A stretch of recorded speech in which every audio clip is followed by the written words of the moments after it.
인지과학은 인간의 마음을 연구하는 학문이라고 보시면 되는데 우리가 잘 알고 있는 학문 중에 심리학이 마음이잖아요. 네. 심리학은 이제 김경일 교수님이 공부했던 그 심리학인데 우리끼리 맨날 싸워요. 어떤 게 더 좋은가. 제가 이제 편은 돌리는 심리학은 마음만 보지만 우리는 뇌도 보고 컴퓨터도 봐서 이거 섞어가지고 연결해서 쓰는 학문이다.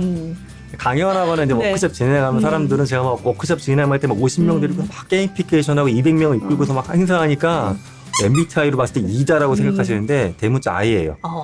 제작사랑 같이 기획을 한번 해보고 있습니다. 조만간 그럼 그것도 저희가 만나볼 수 있는 거예요? 네. 커밍슨. 아예 아니야. 안녕하세요. 온토리TV 민수경입니다. 안녕하세요. 인지과학자 김상균입니다. 바쁜 일정 쪼개서 와주셔서 너무 감사합니다. 잘 온 것 같아요. 너무 그래요? 공간도 좋고 좋은 네. 분들 많이 계셔가지고 일단 마음이 행복합니다. 지금. 정말요? 예, 예. 인지과학자 네. 이렇게 소개를 하시더라고요. 인지학자. 네, 제가 주로 네. 인사말 할 때 인지과학자 김상균입니다. 네네네네. 이렇게 붙이는데 인지과학은 인간의 마음을 연구하는 학문이라고 보시면 되는데 우리가 잘 알고 있는 학문 중에 심리학이 마음이잖아요. 네. 심리학은 이제 김경일 교수님이 공부했던 그 심리학인데 우리끼리 맨날 싸워요. 어떤 게 더 좋은가. 제가 이제 편은 돌리는 심리학은 마음만 보지만 우리는 뇌도 보고 컴퓨터도 봐서 이거 섞어가지고 연결해서 쓰는 학문이다.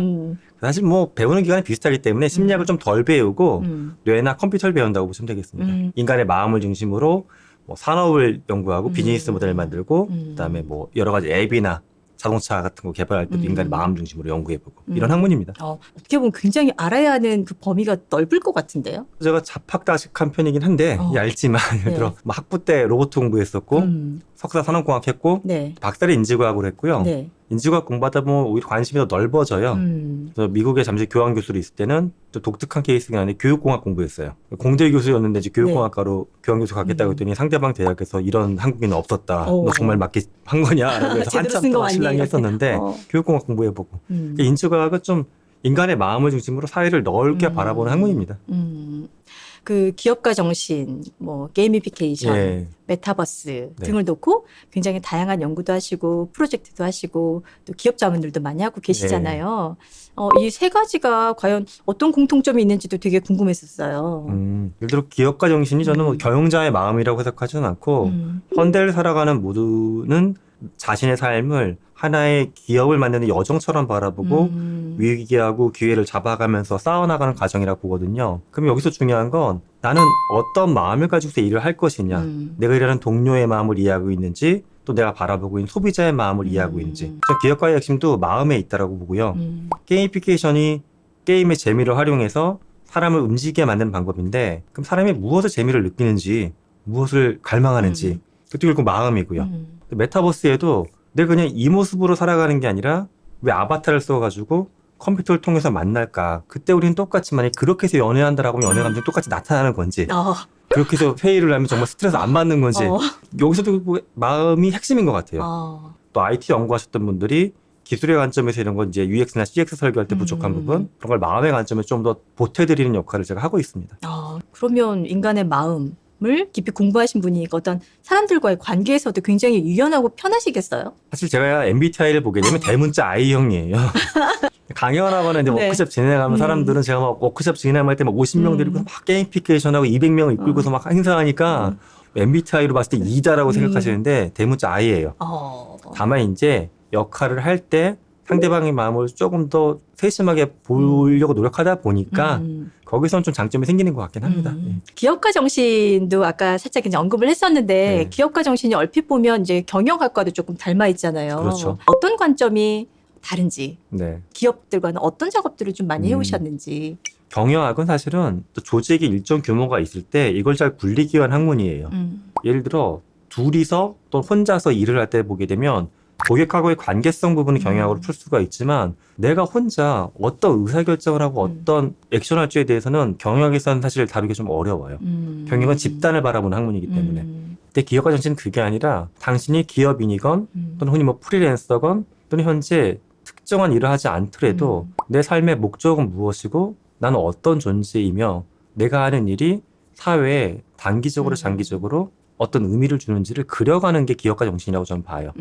그래서 좀 더 본질적이고 모두에게 필요한 게 전 기업가 정신이라고 생각을 합니다.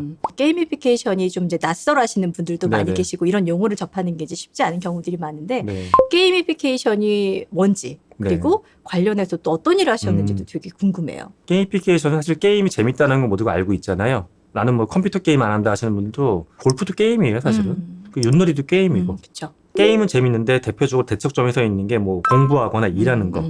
근데 일을 우리가 해야 된다라고 하면 즐거우면 좋잖아요. 그렇죠. 공부도 즐거우면 좋고. 게임에서 느끼는 재미를 일과 뭐 공부나 또는 일상의 예를 들어 내가 병원에서 치료받아야 되는데 당연히 고통스럽고 두려운데 여기서도 뭔가 즐거움을 찾을 수 있으면 얼마나 좋아질까.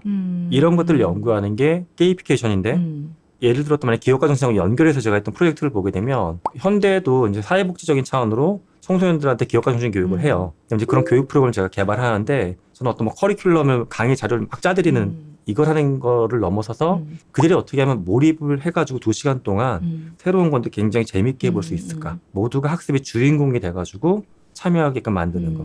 뭐 이런 걸 하기도 하고 요즘에는 플랫폼 개발도 많이 하고 있어요.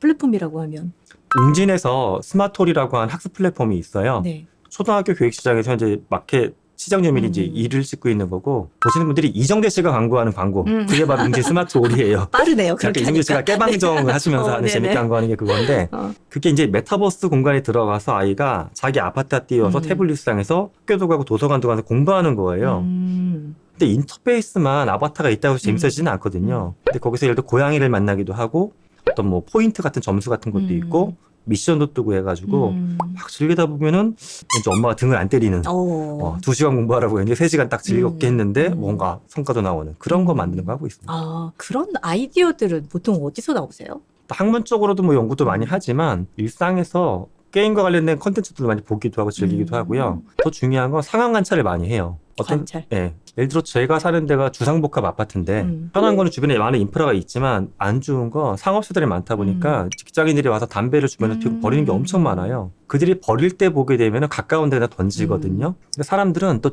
좋아하는 것 중에 하나가 자기의 신념을 표시하기를 되게 좋아해요. 그래서 일본에서 이제 나왔던 사례 중에 예를 들어 정치인 투표하는 쓰레기통 2개 만들어 놓은 거예요. 그래서 이건 A당 지지한다, B당 지지한다. 그럼 투표하는 걸 담배 꽁초로만 하게끔 만들어 놓은 거예요. 그런 것들. 알아서 그냥 즐겁게 거기다가 네. 표현을 하겠네요. 그런 식으로 사람들을 관찰하다 보게 되면 저 사람은 저기서 왜 이런 행동을 안 할까? 이 행동을 하려면 어떤 자극, 재미와 관련된 자극이 필요할까? 거기서 들어가는 거는 나의 주관을 표시하고 싶은 재미거든요.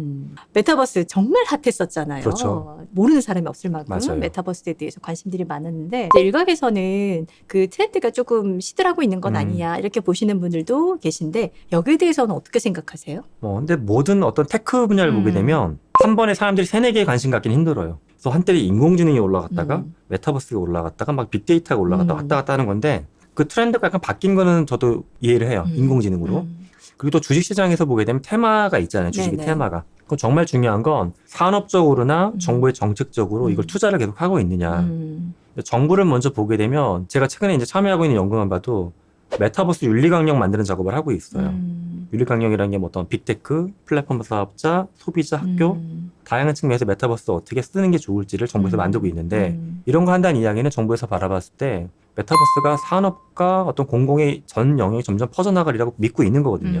민간 분야 프로젝트를 보면 롯데그룹만 봐도 엄청나게 많은 예산을 투자해서 메타버스 플랫폼을 현재 만들고 있고 또 내년 CES에 대대적으로 런칭을 할 거거든요. 가깝게 보실 수 있는 거는 뭐 넷플릭스에서 히트를 쳤던 피지컬 백 콘텐츠 그걸 만든 제작사가 이제 제가 소속된 제가 임원으로 있는 회사인데 저희 회사에서도 현재 뭐 피지컬 백 시즌 2를 찍고 있지만 콘텐츠가 일방향으로 보기만 했잖아요. 이거 이제 온라인 메타버스화 시켜가지고 전 세계에 있는 많은 분들이 자기도 피지컬 백의 주인공처럼 좀 더 재미있고 즐겁게 운동할 수 있게끔. 그럼 아까 얘기했던 게이미피케이션과 메타버스가 합쳐지는 상황. 뭐 이런 것들도 준비를 해보고 있습니다. 그러니까 산업적인 움직임은 꾸준하다라고 저는 생각을 합니다. 지금 뭐 얘기 나눈 것만 하더라도 뭐 기업가 정신 관련한 네. 거, 뭐 게이미피케이션, 네. 메타버스, AI 관련해서도 굉장히 다양하게 활동을 하고 계시는데 이것 말고도 뭐 또 하시는 게 있으세요? 사실 제가 엄청나게 홍보를 많이 하진 않지만 네. 소설도 좀 씁니다. 아 진짜요? 소설도 써서 2가지 버전을 썼는데 진짜 뭐 책으로 나온 거 한 3개 정도 되는데 2가지 버전이라 말씀드린 건 기업 내부에서 필요한 소설이 있어요.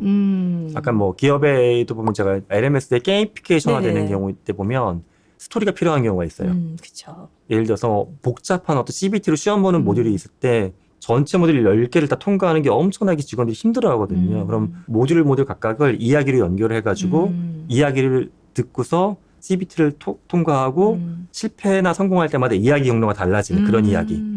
또 해보면 되게 재밌어요. 또 그때 응시자를 주인공으로 넣어줘요. 그러면 들어가는 사람마다 자기가 주인공 이야기를 쫙 보는 거야. 3-4시간 동안. 재밌어 하시거든요. 그냥 상업적으로는 대중이 볼 수 있는 소설로는 뭐 임지과학 공부하다 보니까 뇌과학을 중요하게 바라봤는데 대중은 뇌과학을 힘들어 하거든요. 뇌과학과 관련된 장편 소설 쓴 것도 있고 그다음에 메타버스를 대중들이 볼 수 있는 초단편 소설을 쓴 것도 있고 가장 최근에 나온 거는 전문 작가분들하고 제가 같이 콜라보를 해서 단편 소설 하나씩 써서 4명의 작가가 한 권으로 책을 낸 것도 있고 그런 거 삽니다. 그중에서 뭐 아까 내가 장편 소설을 쓴 거는 KBS에서 드라마 한 건을 가져가셨어요. 아 진짜요? 그럼 드라마로 나오는 거예요? 네. 와. 한 건을 KBS가 1년에 하나 정도 사가는 것 같아요. 드라마 한 건을. 오. 네, 몇 년 전에 제 거 채택해서 가져가셨어요. 활동하시는 그 에너지는 거의 2에 가까운 것 같은데 어디서 나오는 거예요? 그 에너지는? 홍삼에서 나오는 건 아닌 것 같고요. 욕심에서 나오는 것 같아요. 욕심. 역시. 그러니까 저는 현대를 살아가는 우리가 맨 처음에 기업가정신 말씀드린 것처럼 탐험가라고 생각을 합니다.